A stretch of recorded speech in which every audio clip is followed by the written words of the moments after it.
کرو تو اچھے سے کرو، سجدہ کرو تو اچھے سے کرو، کیونکہ سجدے کی حالت میں اللہ تعالیٰ بندہ اللہ کی نظر میں سب سے زیادہ قریب سجدے کی حالت میں ہوتا ہے۔ اول یکون اقرب ما یکون العبد من ربه وهو ساجد، اقرب ما یکون العبد من ربه وهو ساجد، بندہ اللہ کے قریب سب سے زیادہ سجدے کی حالت میں ہوتا ہے۔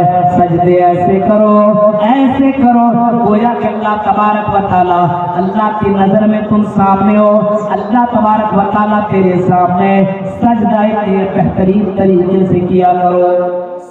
آج سجدے میں گئے اللہ سبحان اللہ سجدہ، غیروں کے یہاں چلے جائیے، ہمارے بڑے بھائیوں کے یہاں کبھی کبھی مجبوری کی تحت کبھی کبھی ایسا ہو جاتا ہے، کہیں گئے تو بھائی نماز تو پڑھنی ہی پڑے گی، ہاں اب پتہ ہی نہیں چلا، چلے گئے آپ کا کاغذ باہر نکلیے گا، اب نماز پتہ ہی نہیں نماز پڑھ رہے ہیں، اللہ اللہ اللہ، ایسا لگتا ہے کہ راجدھانی گاڑی چل رہی ہے، نماز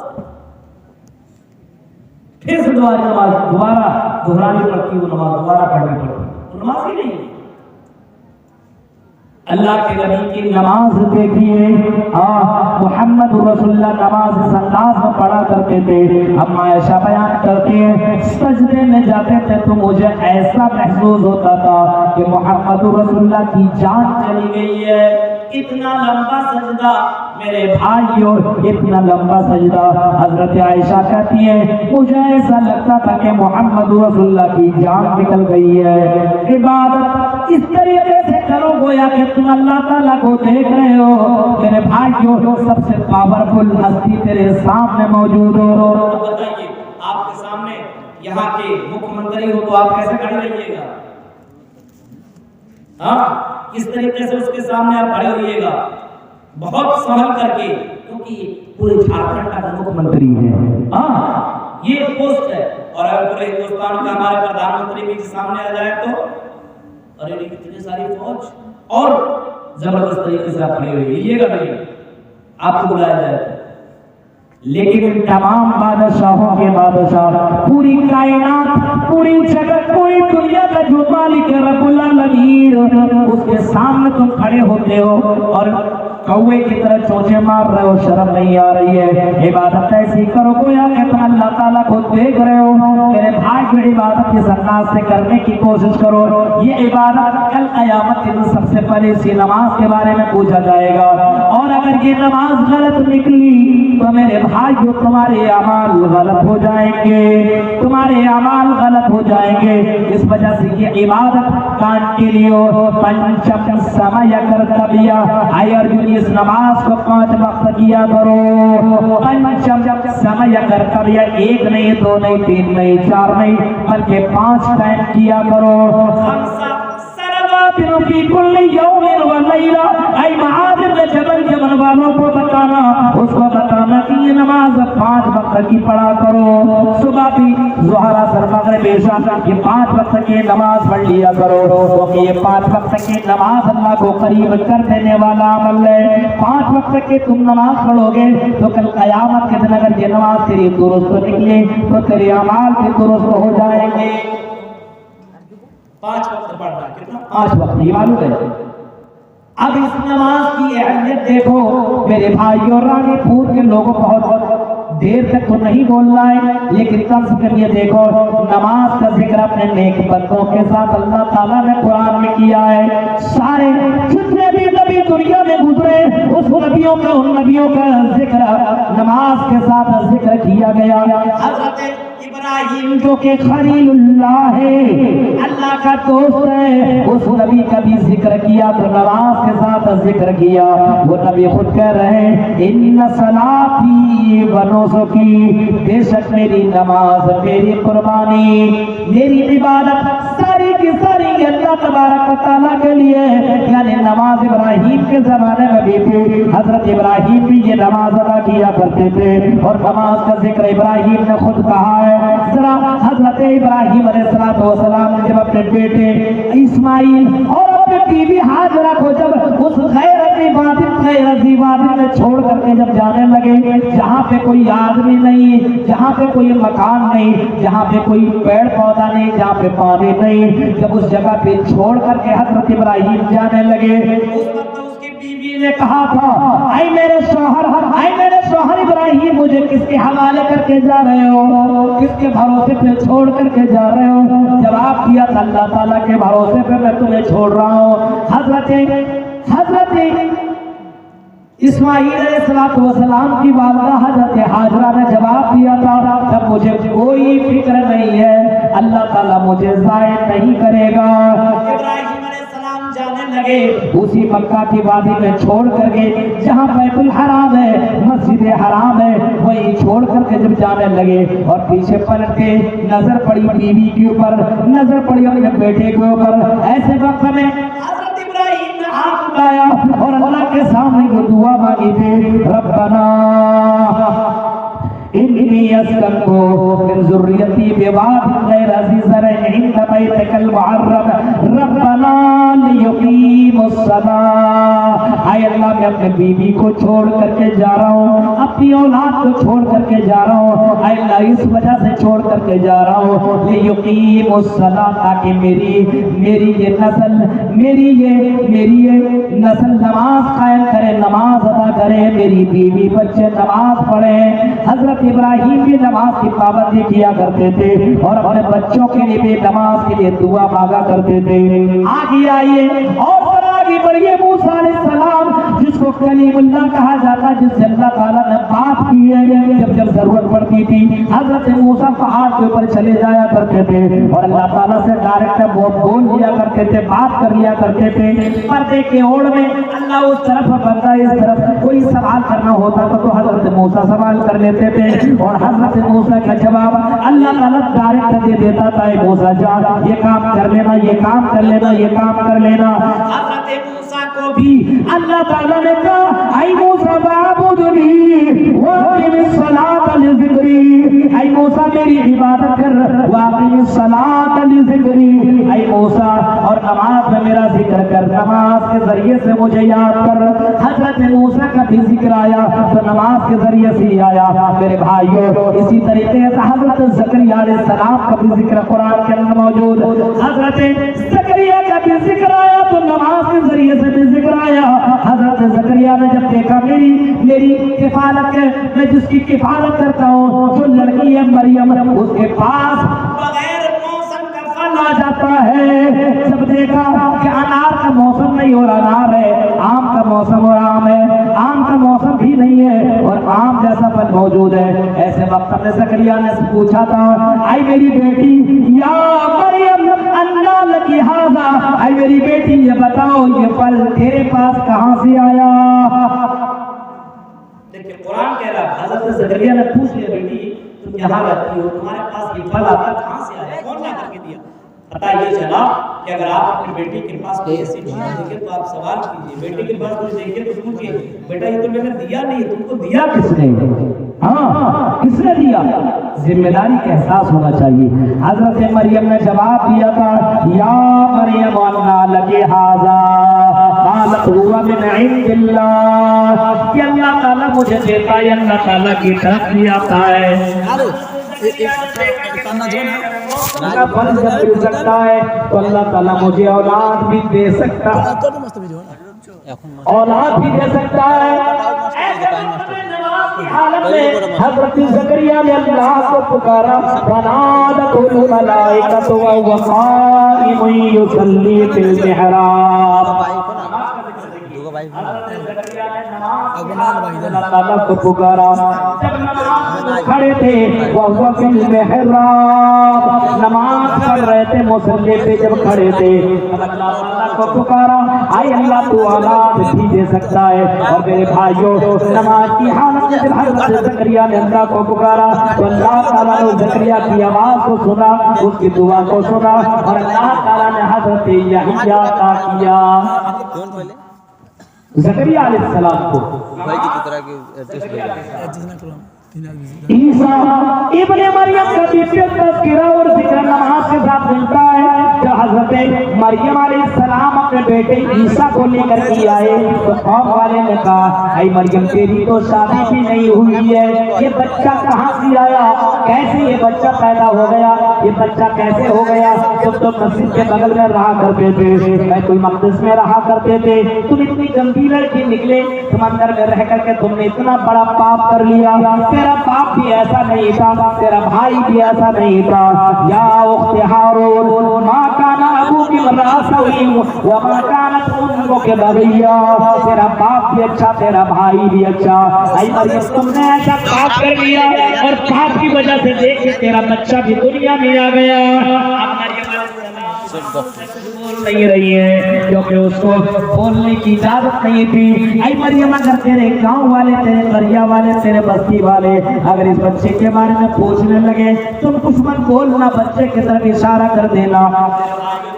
یہی پہلا بچہ تھا جو سب سے پہلے دنیا میں بولا تھا۔ حضرت مریم نے اس بچے کی طرف اشارہ کیا، فَأَشَارَتْ إِلَيْهِ قَالُوا كَيْفَ نُكَلِّمُ مَنْ كَانَ فِي الْمَهْدِ صَبِيًّا، اشارہ کر دیا بچے کی طرف۔ بچہ کو دیکھ کر کے لوگوں نے کہا یہ بچہ کیسے بولے گا، یہ تو دودھ پیتا ہوا بچہ ہے، یہ کیسے بول سکتا ہے، یہ جواب کیسے دے سکتا ہے؟ اتنا سنتا تھا بچہ بول اٹھا، قال انی عبد اللہ آتانی الکتاب وجعلنی نبیا، قال انی عبد اللہ، میں اللہ کا بندہ ہوں، آتانی الکتاب، اللہ نے مجھے کتاب دیا ہے، وجعلنی نبی، اور مجھے نبی بنایا ہے، وجعلنی مبارکا اینما کنت واوصانی بالصلاۃ والزکاۃ ما دمت حیا، اور مجھے نماز پڑھنے کی وصیت کی گئی ہے، جب تک میں زندہ رہوں نماز قائم کرتا رہوں، نماز کی ادائیگی کرتا رہوں۔ یعنی حضرت عیسیٰ کا بھی ذکر کیا تو نماز کے ساتھ ذکر کیا۔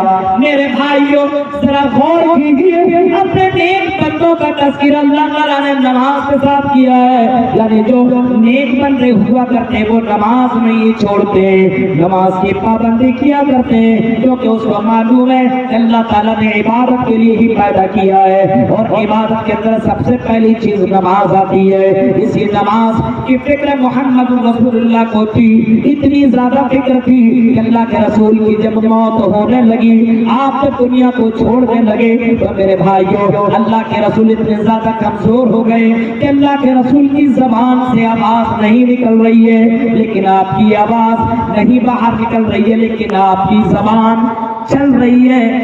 حضرت ام سلمہ کہتی ہے کہ میں نے دیکھا محمد رسول اللہ کچھ بول رہے ہیں لیکن کیا بول رہے ہیں آواز نہیں آ رہی ہے، میں نے کان لگایا اور محمد رسول اللہ کے ہونٹ سے میں نے سٹا دیا اپنے کان کو، اور میں نے سنا کہ محمد رسول اللہ کہہ رہے تھے الصلاۃ الصلاۃ الصلاۃ، نماز نماز نماز کا خیال کرنا، نماز مت چھوڑنا، نماز کسی بھی حال میں مت چھوڑنا۔ میرے بھائیوں اگر کھڑے کھڑے نہیں پڑھ سکتے ہو تو بیٹھ کر کے پڑھو، اگر بیٹھ کر کے نہیں پڑھ سکتے ہو تو لیٹ کر کے نماز پڑھو، اگر سفر میں ہو اگر 4 نہیں پڑھ سکتے ہو تو 2 پڑھو، پھر بھی نماز پڑھو، بیمار ہو تب بھی نماز پڑھو۔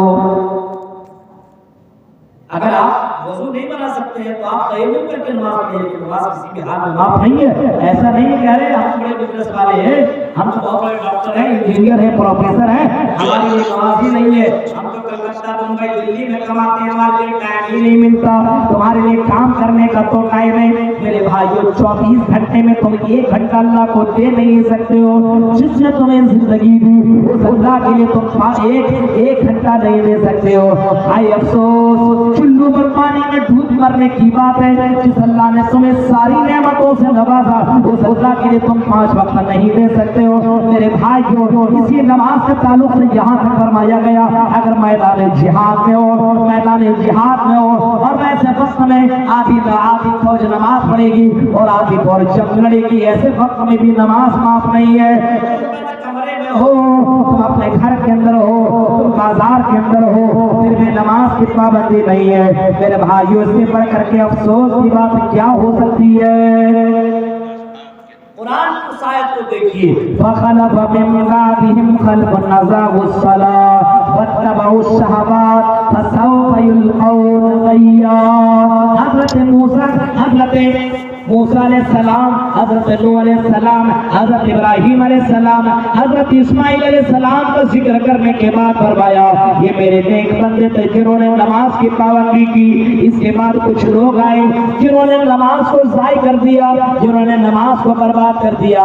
اضاعوا الصلاۃ واتبعوا الشہوات فسوف یلقون غیا، اور اپنے من کی سن لی فسوف یلقون غیا۔